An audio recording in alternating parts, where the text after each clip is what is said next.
Hello hello students, आप लोग कैसे हैं। मेरा उम्मीद से आप लोग अच्छे होंगे और ज़बरदस्त होंगे भाई, और अपना प्रिपरेशन भाई आप लोग अच्छी तरह से करते होंगे। ठीक है, मैं आप लोगों के सामने भाई अगेन रूबरू हूँ। तो इस लेक्चर के माध्यम से हम एक्सरसाइज जो है भाई आप लोग का 5.1 चैप्टर 5 का मतलब अध्याय 5 का जो नाम है भाई, चैप्टर का नाम यूक्लिड की ज्यामिति का परिचय, क्लास 9th का। ठीक है, तो एनसीईआरटी बुक में जो आप लोग का एक्सरसाइज 5.1 है, आप लोगों को प्रीवियस लेक्चर में क्वेश्चन नंबर 2 तक बताया है। जितने भी क्वेश्चंस थे इसके अंदर, क्वेश्चन नंबर 1 के अंदर और क्वेश्चन नंबर 2 के अंदर आप लोगों को करवा दिए। ठीक है, तो चले चलते हैं, हम लोग इस लेक्चर के माध्यम से कवर करेंगे भाई आप लोग का एक्सरसाइज एनसीईआरटी बुक का 5.1। ठीक है, तो आप लोग को बता दें कि इसमें कुल जो क्वेश्चन है भाई 7 है। ठीक है, मतलब 7 है। तो हम लोग 2 नंबर तक कर चुके हैं, हम लोग इससे आगे कंटिन्यू करेंगे। ठीक है, और इस लेक्चर के माध्यम से हम लोग कंप्लीट कर ही देंगे एक्सरसाइज 5.1। ठीक है, तो चले चलते हैं और आप लोग मेरे साथ बने रहिए भाई। ठीक है, चलिए चलते हैं, टाइम को बिना वेस्ट किए हुए हम लोग लेक्चर को भाई स्टार्ट करते हैं। ठीक है, देखिए क्वेश्चन नंबर 3 है आप लोग का एनसीईआरटी बुक में। एक्सरसाइज कितना भाई 5.1 लिखना चाहते तो आप यहाँ पे लिख सकते हैं। ठीक है, तो एनसीईआरटी बुक का है, याद रखिएगा। ठीक है, नीचे दी हुई 2 अभिधारणाओं पर विचार कीजिए। देखिए भाई, नीचे आपको 2 अभिधारणाएं है ना, इस पे आपको चर्चा करना, विचार करना, क्या करना है, विचार करना। ठीक है, देखिएगा पहला क्या करा आप लोग का, पहला जो अभिधारणा है भैया क्या करा, 2 भिन्न बिंदु मतलब 2 अलग अलग बिंदु ए और बी, क्या लिया है, यहाँ पे ए और बी लिया है। दिए रहने पर एक तीसरा बिंदु से ऐसा सी जो है ना, एक तीसरा बिंदु सी ऐसा विद्यमान है जो ए और बी के बीच स्थित होता है, जो ए और बी के बीच क्या होता है, स्थित होता है। ठीक है, देखिएगा दूसरा अभिधारणा आपको दिया है भाई, क्या यहाँ कम से कम ऐसे 3 बिंदु विद्यमान है कि वे एक रेखा पर, एक रेखा लाइन पर स्थित नहीं है। क्या इन अभिधारणाओं में कोई परिभाषित शब्द है, क्या ये अभिधारणाएं जो है अविरोधी है, क्या ये यूक्लिड की अभिधारणाओं से प्राप्त होती है, स्पष्ट कीजिए, आपको एक्सप्लेन करके बताना है भाई। ठीक है, तो चले चलते हैं, हम लोग इसको सॉल्यूशन की तरफ बढ़ते भाई। देखिएगा सबसे पहले हम लोग लिखेंगे क्या, ऐसे बहुत से अपरिभाषित लिखेंगे, ऐसे बहुत से अपरिभाषित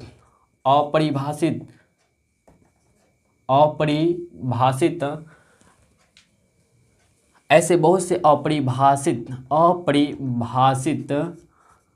शब्द हैं जिसका हमें जानकारी होनी चाहिए। देखिए भाई, ये संगत है, क्या है, ये संगत है। देखिए संगत का दूसरा नाम होता है क्या, अविरोधी। क्या होता है, अविरोधी होता है। ठीक है, संगत को हम लोग दूसरी भाषा में क्या बोलेंगे, दूसरा इसका नाम क्या है, अविरोधी। ठीक है, संगत या अविरोधी इसी को बोलते हैं। ये संगत मतलब अविरोधी है, क्योंकि देखिए रीजन भी समझिए भाई क्या कर रहा है। देखिए आंसर यहीं से स्टार्टिंग हम लोग का, ऐसे बहुत से अपरिभाषित शब्द है जिसका हमें क्या लिखेंगे भाई, जिसका हमें जो है ना जानकारी होना चाहिए। ठीक है, ये संगत अविरोधी, क्योंकि इसमें 2 अलग अलग बिंदु की स्थिति के बारे में जिक्र है, क्योंकि इसमें लिखेंगे क्या, क्योंकि इसमें 2 अलग अलग, क्या लिखेंगे भाई, 2 अलग अलग बिंदुओं के बारे में, बिंदुओं की स्थिति के बारे में चर्चा है। क्या है भाई, चर्चा है। तो आप देखिए, हम दोबारा पढ़ते अगेन, ऐसे बहुत से अपरिभाषित शब्द है जिसका हमें जानकारी होना चाहिए। ये संगत है, जो समझे, ये जो हम लोग का जो है, ये जो है हम लोग का अभिगृहित जो है भाई, ये क्या है, संगत मतलब अविरोधी है, क्योंकि इसमें 2 अलग अलग बिंदुओं की स्थिति के बारे में चर्चा है। अर्थात देखिएगा, पहला देखिए भाई, अर्थात पहला नंबर देखिए, अर्थात मतलब पहला, अर्थात को इंग्लिश में बोलते हैं डेट इज। पहला नंबर देखिएगा, यदि 2 बिंदु, देखिए भाई ध्यान से, यदि दो बिंदु ठीक है, यदि 2 बिंदु दिया है तो, यदि 2 बिंदु ए और बी दी हुई है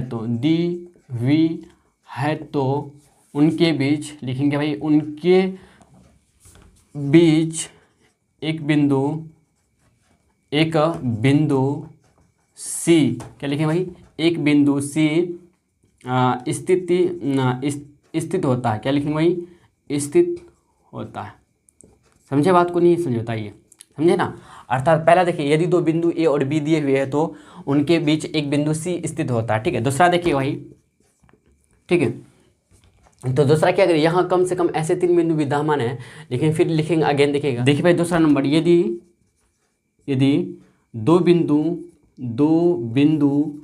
ए और बी, दो बिंदु ए और बी स्थित हैं, यदि दो बिंदु ए और बी स्थित है तो उनके बीच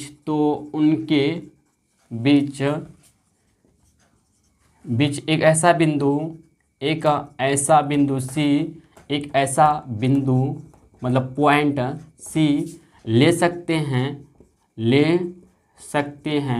जो बिंदु जो रेखा ए बी पर, जो लिखेंगे जो रेखा या रेखाखंड, क्या भाई, जो रेखाखंड ए बी पर, ठीक है, यदि दो बिंदु ए और बी स्थित है तो उनके बीच एक ऐसा बिंदु सी ले सकते हैं जो, ठीक है, रेखाखंड ए बी जो रेखाखंड ए बी को जो रेखाखंड ए बी से नहीं मिलता है। ठीक है, बात को समझे कि नहीं समझे बताइए?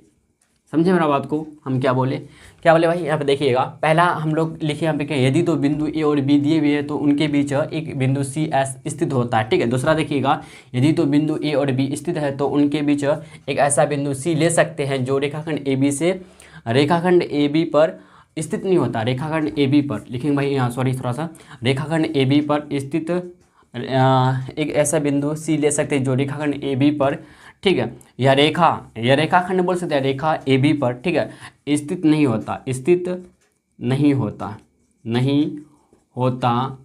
है। बात को समझे यहाँ तक बताइए? भाई इसके बाद लिखेंगे हम लोग क्या, ए अभिगृहित जो है हम लोग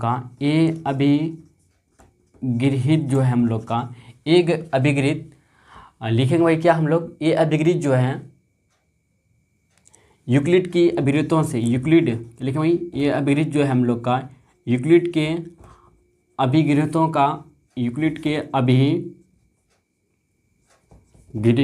का अनुसरण का मतलब फॉलो, ठीक है, फॉलो करना, अनुसरण नहीं करता है। बात को समझे यहाँ तक? ये अभिगृहित जो है यूक्लिड के अभिगृहितों का अनुसरण नहीं करता है। ठीक है। देखिए भाई, फिर भी क्या लिखेंगे भाई, फिर भी अभिगृहित दो भिन्न बिंदुओं से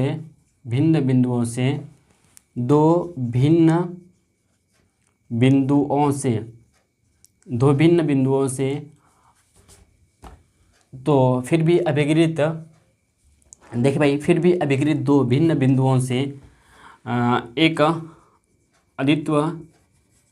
अद्वितीय रेखा मतलब यूनिक, क्या बोलेंगे भाई, यूनिक रेखा खींची जा सकती है,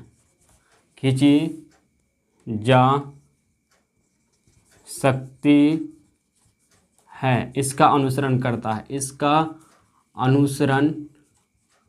अनुसरण मतलब फॉलो करता है। ठीक है, अनुसरण करता है।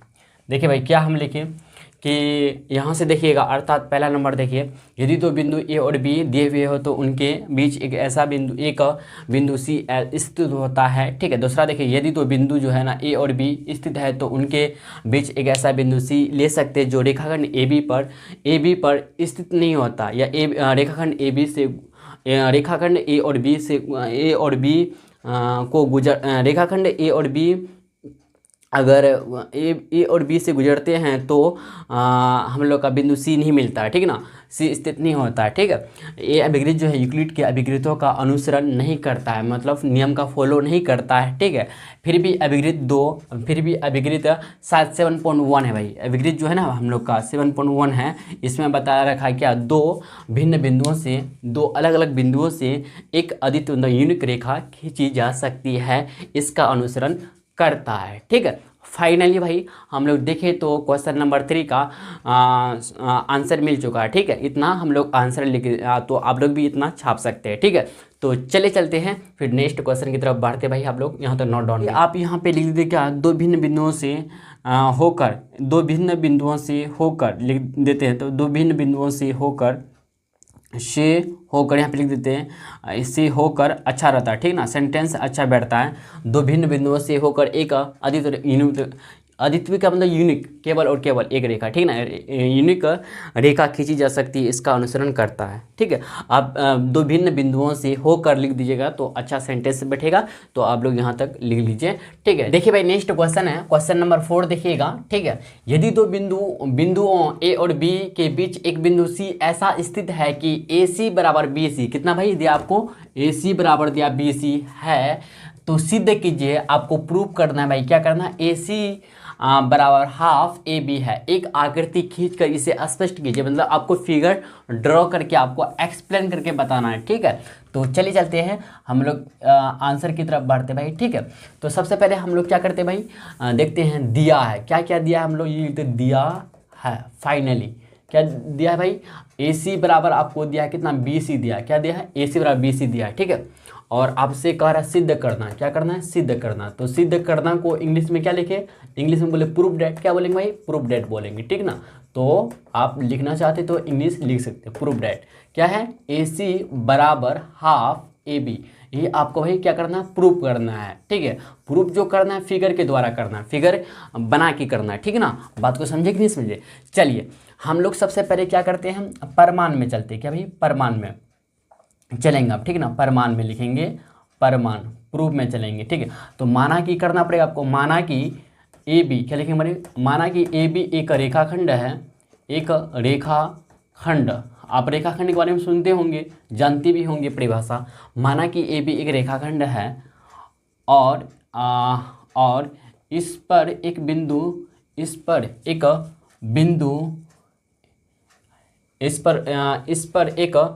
बिंदु बीच में इस प्रकार है कि बीच में इस एक बिंदु सी, क्या माने भाई, एक बिंदु सी बीच में इस प्रकार है कि, इस प्रकार है कि डैश, क्या है भाई, ए सी बराबर बी सी, कितना है भाई, ए सी बराबर बी सी, ए सी बराबर बी सी आपको एक्चुअली क्या है, दिया है, पहले से ऑलरेडी दिया हुआ क्वेश्चन में। ठीक है, तो इसको इक्वेशन फर्स्ट मान लीजिए। चलिए सबसे पहले हम लोग क्या करते हैं, ड्रॉ करते हैं। देखिएगा, जैसे ए बी यहाँ पे एक रेखाखंड हो गया और एक बिंदु यहाँ पे भाई लिए, हम क्या लिए, सी लिए। ठीक है ना, एक बिंदु क्या लिए, सी लिए। ठीक है, तो आपसे पूछ रहा है क्या भैया, आपसे क्या पूछ रहा ना है, बल्कि आपको सिद्ध करना, प्रूफ करना, क्या करना है, ए सी बराबर हाफ ए बी, यही प्रूफ करना। ठीक है, देखिए भाई आपको अगर बोले हम यहाँ पे ए सी बराबर बी सी दिया, मतलब ये दोनों आपस में क्या बराबर है, यस या नो। तो अब आगे हम लोग क्या करेंगे, ध्यान से सुनिएगा। ठीक है, देखिए परमाणु को अगर इंग्लिश में बोले तो प्रूफ बोलेंगे। सबसे पहले देखिए भाई, जो दिया है दिया, लिख दिए, जो भी दिया है लिख दिए, इसका सिद्ध जो करना है लिख दिए। तरीका समझिए, मेथड समझिए लिखने का, मतलब इसको बना सिद्ध करने का। परमाणु मतलब प्रूफ होता है, माना कि ए बी एक रेखाखंड है और इस पर एक बिंदु सी बीच में इस प्रकार है कि ए सी बराबर बी सी दिया है। ठीक है, इतना लिखे। ठीक है, इतना फाइनली हो गया, तो इसको इक्वेशन फर्स्ट माने। अब देखिए भैया यहाँ से अगर बोलेंगे हम ए बी, देखिए ए बी सी, यहाँ देखिए ध्यान से भाई, देखिए ध्यान से, देखिए भाई ध्यान से सुनिएगा थोड़ा सा। हम बोलिए देखिए ये दोनों आपस में बराबर हैं, ये दोनों आपस में बराबर है ना। आपको क्वेश्चन ही भैया कह रहा, हम नहीं कह रहे, क्वेश्चन कह रहा है कि ए सी बराबर बी सी है। ठीक है ना, मतलब ये दोनों का जोड़ ए बी के बराबर होगा कि नहीं होगा, यस या नो बताइएगा। अब बोले जी हाँ होगा। ठीक है ना, तो यहाँ पे ए सी बराबर क्या होगा बताइए, ए सी बराबर बी सी है, तो इसलिए क्या हो जाएगा, तो इसलिए क्या हो जाएगा ना, ए सी प्लस ए सी। ठीक है, बात को समझ रहे हैं बात को, या फिर एक काम कर सकते हैं, आपको हम डायरेक्ट लिखाते हैं, ए सी प्लस बी सी बराबर होगा ए बी का, यस या नो। आपसे अगर बोलेंगे भाई, मान लेते मार्कर है, ठीक है, क्या मान लेते, मार्कर है 5 सेंटीमीटर का मान लेते हैं। ठीक है ना, मान लीजिए, गेस कीजिए भाई, ठीक है, कितना होगा पता नहीं, मान लीजिए 5 सेंटीमीटर क्या मार्कर है। इसका हम 2 भाग करते हैं, क्या करते हैं, 2 टुकड़ा करते हैं। ठीक है ना, पहला टुकड़ा ढाई मिलेगा, दूसरा टुकड़ा ढाई मिलेगा। जब दोनों टुकड़ा को हम जोड़ेंगे तो पूरा मिलेगा ना, मार्कर 5 सेंटीमीटर का मिलेगा ना भैया, मिलेगा ना, दोनों को जोड़ेंगे। इसी तरह से जब AC और BC को जोड़ेंगे तो AB मिलेगा ना, पूरी मिलेगा ना भैया, नहीं मिलेगा बताइए, मिलेगा कि नहीं मिलेगा बताइए। तो ये दोनों जो आपस में क्या है, इक्वल है, इक्वल है। क्वेश्चन नहीं कह रहा, हम नहीं कह रहे भैया, क्यों कह रहा है, क्वेश्चन नहीं कह रहा AC बराबर क्या है, BC है। और साथ ही देखिएगा यहाँ पे क्या हो रहा है ना, यहाँ पे सुनिए, ध्यान से सुनिएगा, यहाँ पे चूंकि क्या हो रहा है, देखिए ध्यान से भाई, चूंकि यहाँ पे क्या हो रहा है ना कि BC जो और AC जो है भाई, BC प्लस, अच्छा BC और AC, देखिए भाई ध्यान से, BC और AC जो है यहाँ पे, BC और AC जो है ना, BC और AC जो है AB का, क्या लिखेंगे भाई, भुजा AB के, मतलब रेखाखंड AB के संपाती है, क्या भाई, संपाती है, मतलब ओवरलैपिंग है, ठीक है, बात को समझ रहे हैं, बताइए। BC और AC जो है भैया, BC प्लस AC जो होगा यहाँ पे क्या होगा, संपाती होगा, किसका, AB। BC और AC जो है यहाँ पे कॉमन दे दीजिए, बराबर सॉरी प्लस का चिन्ह दे दीजिए। BC और AC का जो जोड़ होगा तो AB क्या बराबर है, मतलब AB के अंदर में आ गया, तो अंदर में आया मतलब इसका अंदर में आया मतलब क्या, ओवरलैपिंग हो गया। तो BC और AC जो है ओवरलैपिंग है, किसका, AB के संपाती है, मतलब संपाती को हम इंग्लिश में बोले तो ओवरलैपिंग बोले, ठीक ना। तो इसलिए AC बराबर सॉरी AC प्लस BC बराबर AB हो गया। तो AC और BC आपस में बराबर, तो एक काम कीजिए, AC को रहने दीजिए, तो इम्प्लाइड डेट AC को AC रहने दीजिए प्लस BC को AC कर लीजिए, बराबर मिलेगा AB, ठीक है, मिलेगा कि नहीं मिलेगा है। हम लोग को एक्चुअली क्या सीधा है, देखिए AC और AC क्या हो जाएगा, 2AC हो जाएगा, तो 2AC बराबर देखिएगा AB आ जाएगा। यहाँ से देखिए भैया AC का वैल्यू जो मिलेगा, AC अगर देखिए यहाँ से तो देखिए 2 इधर क्या गुना में, इधर कुछ नहीं मतलब 1 मान लीजिए, ठीक है, बट्टे में क्या 2 आ जाएगा, और AB ऑलरेडी पहले से था। तो देखिए भाई यही तो हम लोग को सिद्ध करना था कि नहीं करना था, सिद्ध हो चुका, प्रूव्ड, क्या लिखे भाई, प्रूव्ड। फाइनली आप लोग अच्छी तरह से समझ गए होंगे, ठीक है। तो चलिए चलते हैं नेक्स्ट क्वेश्चन की तरफ बढ़ते भाई, ठीक है। देखिए भाई नेक्स्ट क्वेश्चन देखिएगा, 5वां नंबर क्या कर रहा है क्वेश्चन, प्रश्न 4 में, ठीक है, C रेखाखंड, क्या भाई, C रेखाखंड जो है AB का एक मध्य बिंदु कहलाता है, C रेखाखंड AB का एक मध्य बिंदु कहलाता है। सिद्ध कीजिए कि एक रेखाखंड का एक और केवल एक का मतलब हुआ भाई यूनिक, क्या हुआ, यूनिक मतलब अद्वितीय, ठीक है ना। ही एक मतलब एक केवल और केवल के एक और केवल एक, इसका मतलब क्या होता है, यूनिक। इसी को अगर बोलना चाहते हैं तो यूनिक बोलेंगे, क्या बोलेंगे, यूनिक, ठीक है ना। तो अगर बोलना चाहते हैं इंग्लिश में सॉरी हिंदी में बोलना चाहते हैं अद्वितीय, इसके लिए स्पेशल इसका नाम है अद्वितीय बोलते, क्या भाई, अद्वितीय बोलते, ठीक है ना। मध्य बिंदु होता है, मतलब केवल और केवल एक ही होता है, मध्य बिंदु होता है, ठीक है, मिड पॉइंट होता है। चलिए चलते हैं हम लोग भाई इसका आंसर की तरफ बढ़ते हैं, ठीक है। सबसे पहले हम लोग माना की करेंगे। देखिए माना की दी हुई रेखाखंड AB है, दी हुई रेखाखंड, क्या भाई, रेखाखंड AB है, ठीक है, मान लेते AB है। सिद्ध करना, क्या करना भाई, सिद्ध करना है कि इंग्लिश में क्या बोलेंगे, प्रूफ डेट। आप लिखना चाहते हैं तो लिख सकते हैं, ठीक है। क्या करना है कि क्या लिखेंगे भाई, सिद्ध करना क्या है कि एक रेखाखंड का, एक रेखाखंड, क्या भाई, एक रेखाखंड AB, यहाँ पे जो है AB का एक रेखाखंड AB लिए यहाँ पे, ठीक ना, AB लिए है, एक रेखाखंड AB का एक ही मध्य बिंदु, क्या भाई, मध्य बिंदु होता है। ये आपको क्या करना भाई, सिद्ध करना, ठीक है। चलिए चलते हैं हम लोग सिद्ध करते हैं। तो सबसे पहले हम लोग यहाँ पे क्या करेंगे भाई, क्या करेंगे हम लोग का, चलते हैं परमाणु में, क्या चलते भाई, परमाणु में चलते हैं, ठीक है। परमाणु को इंग्लिश में बोले तो क्या बोलेंगे, प्रूफ बोलेंगे, क्या बोलेंगे भाई, प्रूफ बोलेंगे, ठीक है। देखिए ध्यान से सुनिएगा, ठीक है। तो माना कि आपको करना पड़ेगा, माना कि करते फिर अगेन, देखिए माना कि यदि संभव है तो, माना कि यदि संभव है तो, ठीक है, हो तो रेखाखंड AB का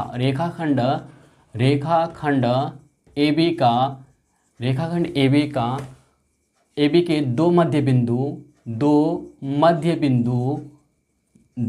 बिंदु C और D है, मान लेते हैं हम लोग, क्या है, ठीक है। देखिए एक रेखाखंड है हम लोग का AB है, A और B है, और इसका दो मध्य बिंदु मान लेते हैं C और D है, ठीक है, ये मान लेते हैं, ठीक है भाई। चलिए माना कि यदि संभव हो तो रेखाखंड AB के दो मध्य बिंदु C और D हैं। तो देखिए भाई अगर हम देखिए दो रेखाखंड माने हैं, सॉरी, एक रेखाखंड माने हैं और 2 इसका मध्य बिंदु माने, ठीक है ना। चलिए हम लोग इसको इसके बाद क्या करेंगे, हम लोग अगर इसका परिभाषा से देखें, किसका परिभाषा से देखें, मध्य बिंदु के परिभाषा से देखें, तो मान लेते हैं कोई रेखाखंड है, ठीक है, कोई रेखाखंड है, जैसे मान लेते ए बी रेखाखंड है मान लेते हैं, और ए बी के बीच एक मध्य बिंदु सी है, तो एक्चुअली क्या होगा, मध्य बिंदु सी हो गया तो ए सी बराबर हो जाएंगे बी सी का, समझ रहे बात को। तो इसी तरह से यहाँ पे 2 मध्य बिंदु माने तो ए सी बराबर बी सी हो जाएंगे, यस या नो बताइएगा। तो ए सी हाफ बराबर होंगे किसका, ए बी का, होंगे कि नहीं बताइए, ए सी बराबर हाफ होंगे किसका बताइए, ए सी हाफ हो जाएंगे, एक ए सी जो होंगे हाफ किसका बराबर होंगे बताइए, ए सी जो हाफ होंगे भाई किसके बराबर होंगे बताइए, ए बी का, पूरे का ए बी का होंगे कि नहीं होंगे बताइए। आप बोलेंगे जी हाँ हो जाएंगे, ठीक है, हो जाएंगे, ठीक है, ए सी बराबर होंगे हाफ ए बी का, पूरे का। तो इसको इक्वेशन फर्स्ट मान लीजिए। इसी तरह से अब इसी तरह से भाई देखिएगा ध्यान से, ठीक है, देखिए ए सी हाफ हो जाएगा ए बी का, समझ रहे बात को। फिर इसी तरह से पुनः परिभाषा से देखिएगा, मध्य बिंदु के परिभाषा से किससे ले रहे बताइए, मध्य बिंदु के परिभाषा से, क्या भाई, मध्य बिंदु के परिभाषा से, मध्य बिंदु के परिभाषा से मतलब डिफिनेशन से कर रहे, ठीक है, डिफिनेशन से, ठीक है, तो आपको पता ही होगा, ठीक है, इससे कर रहे हैं। पुनः फिर देखिएगा तो इसी तरह से ए डी देखिए, फिर ए डी देखेंगे, ए डी बराबर होंगे हाफ ए बी का, होंगे कि नहीं बताइए, हो जाएंगे। तो समीकरण 1 और समीकरण 2 में देखें, तुलना करें, समीकरण 1 और 2 को देखिए भाई, समीकरण 1 और समीकरण 2 में देखें, तो क्या होता है, देखिए यहाँ पे जो है ना RHS जो है समीकरण 1 का और समीकरण 2 का जो RHS है क्या है, आपस में सेम है, क्या भाई, आपस में क्या है, सेम है। जब RHS आपस में सेम होते हैं तो LHS भी सेम हो जाते हैं, बात को समझे। तो इसलिए चूंकि हम लिखेंगे, चूंकि RHS जो है समीकरण 1 का, RHS जो है समीकरण 1 का, समीकरण 1 और 2, समीकरण 1 और 2 क्या ले भाई, समीकरण 1 और 2 का 2 के बराबर है, क्या है, बराबर है। इसीलिए क्या हो जाएंगे, इसीलिए क्या होंगे, LHS भी आपस में बराबर हो जाएंगे, तो AC बराबर हो जाएंगे AD का। बात, इसको इक्वेशन 3 मान लीजिए, ठीक है। देखिए भाई ध्यान दीजिएगा आप, तो बात को समझिए, यहाँ तक कोई दिक्कत नहीं ना।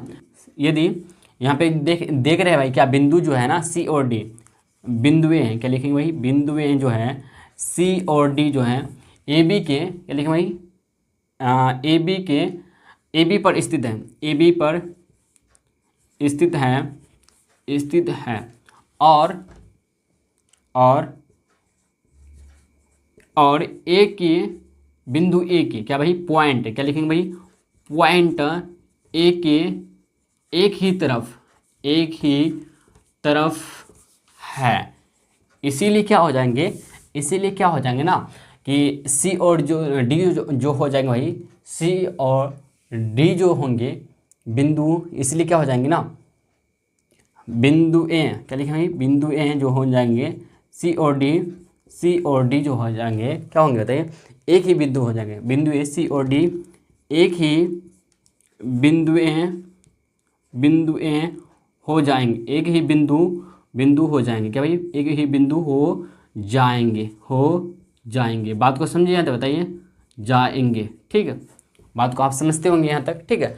क्योंकि यहाँ पे देखिए C और D जो है बिंदु, C और D जो है AB पर स्थित है, सही बात, रेखाखंड AB पर, रेखाखंड यहाँ पे लिख दीजिए, रेखाखंड AB पर स्थित है, और पॉइंट A जो है ना, पॉइंट A जो है AB एक ही तरफ, यहाँ पे जो पॉइंट A मतलब बिंदु A के एक ही तरफ है, ठीक है। तो इसलिए क्या हो जाएगा, बिंदु A जो है C और D जो है ना एक ही बिंदु हो जाएंगे, अतः फाइनली हम लिख सकते हैं, आप क्या भाई, क्या लिख सकते हैं कि अतः लिखेंगे, अतः क्या लिखेंगे भाई, अतः एक रेखाखंड के, लिखेंगे एक रेखाखंड के केवल और केवल एक, इसी को इसके जगह में हम लिख सकते हैं अद्वितीय, ठीक है ना। एक रेखाखंड के केवल और केवल एक ही मध्य बिंदु मतलब मिड पॉइंट, क्या लिखेंगे भाई, मध्य बिंदु होते हैं। फाइनली भाई हम लोग का प्रूव्ड हो चुका है, ठीक है। बात को समझे कि नहीं समझे बताइए।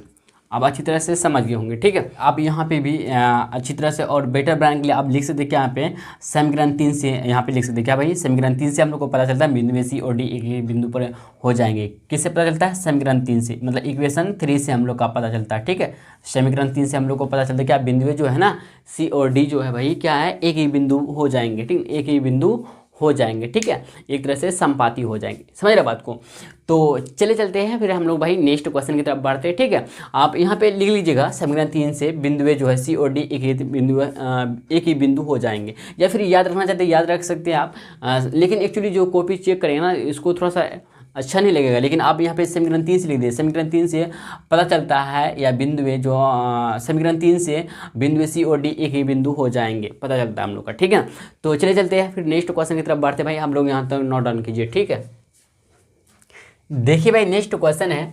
ठीक है, ये रहेगा जो भाई 6 नंबर रहेगा। कितना भाई 6 नंबर। ठीक है, आकृति फिगर दिया आपको 5.12, यही आपको क्या भाई आकृति है। ठीक है, आकृति है ऊपर में जो लिखा हुआ।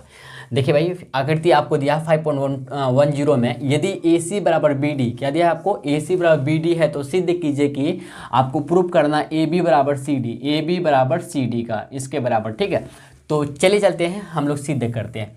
ठीक है, एक्चुअली सबसे पहले हम लोग क्या करेंगे भाई, दिया है जो सब दिया है लिख देंगे इसको। ठीक है, दिया है क्या लिखें भाई, दिया है। फाइनली हम लोग क्या कह दिया भाई, AC बराबर दिया आपको BD दिया है। ठीक है, और आपसे कह रहा सिद्ध करना है, क्या करना है, सिद्ध करना है। ठीक है, सिद्ध करना का इंग्लिश में क्या होगा, प्रूफ डेट। क्या होगा भाई, प्रूफ डेट। लिखना चाहते हैं तो लिख सकते हैं। ठीक है, क्या भाई सिद्ध करना हम लोग को कि AB बराबर किसका, CD का, AB बराबर CD का होना चाहिए। ठीक है, यही हम लोग को क्या करना है, प्रूफ करना है AB बराबर CD का। ठीक है, तो देखिए भाई ध्यान से देखिए, हम अगर सुने मेरा बात को, A और C के बारे में बोलें, रेखाखंड A और C के बारे में बोलेंगे तो B एक मध्य बिंदु हो जाएगा। रेखा A से लेकर C के बारे में बोले, यहाँ पे क्या बोले भाई, A से C, A बिंदु A से लेकर C के बारे में बोले तो इसके बीच में एक बिंदु B है तो A बीच में है, मतलब मध्य बिंदु हो जाएगा। तो मध्य बिंदु आपस में क्या होते हैं, बराबर होते हैं ना। समझ रहे बात को, नहीं समझे बात को आप। देखिए AC बराबर हो जाएंगे AB प्लस AC का। एक्चुअली आपको दिया क्या, पहले देखिए AB बराबर CD दिया है ना, तो हम लोग चलते प्रूफ क्या बोलेंगे भाई, प्रूफ बोलेंगे। ठीक है ना, तो प्रूफ करने के लिए जा रहे हैं। ठीक है, देखिए भाई आपको दिया क्या, AC बराबर BD दिया आपको। ठीक है, AC बराबर आपको दिया BD दिया है। ठीक है, इसको इक्वेशन फर्स्ट मान लीजिए, मतलब समीकरण इसको फर्स्ट मान लीजिए। ठीक है, देखिए भाई अब हम लोग क्या करते हैं ना, देखिए ध्यान से सुनिएगा।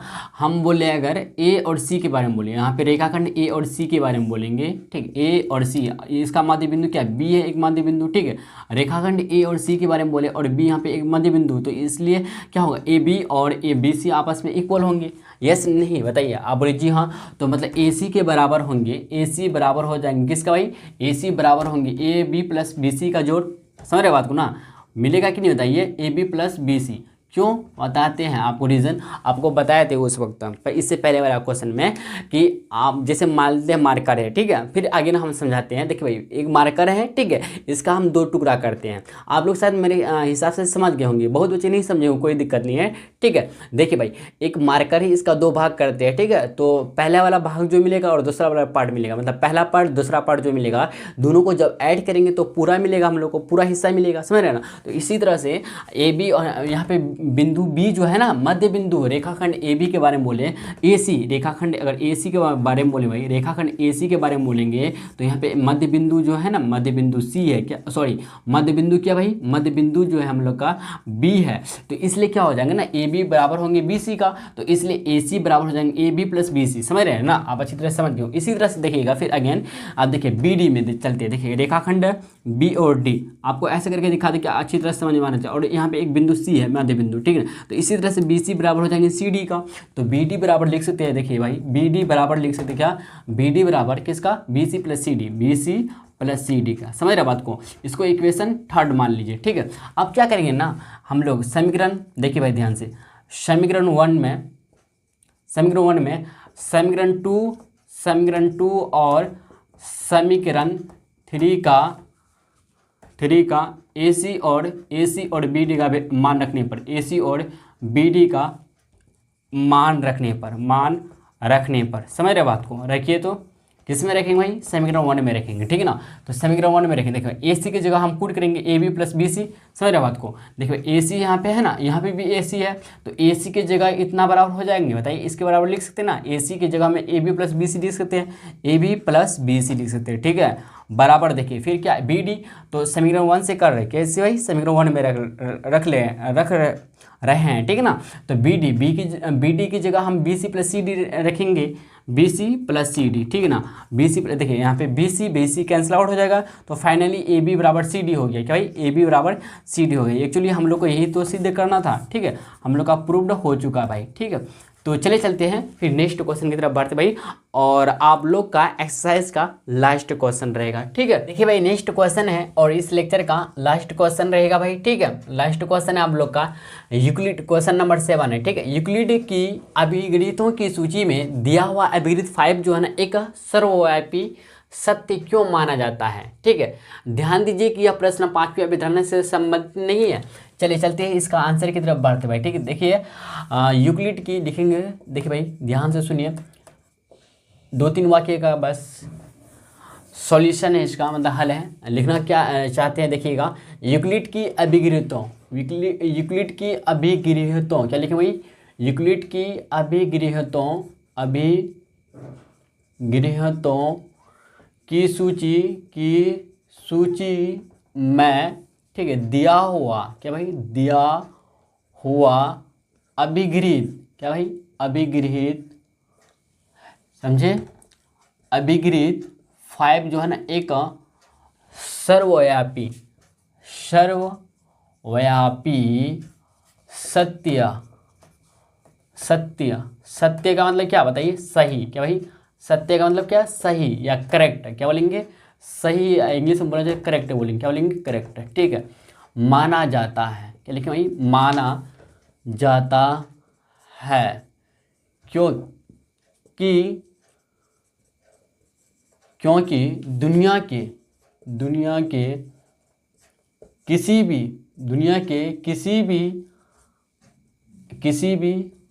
स्थान पर, दुनिया के किसी भी स्थान पर,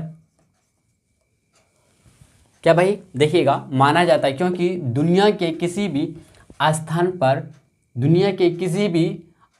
पर पाए जाने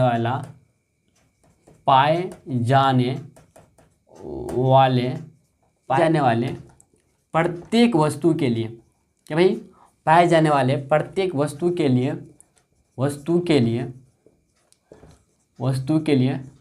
सत्य है, क्या भाई, सही है, ठीक है। बात को समझे कि नहीं समझे बताइए।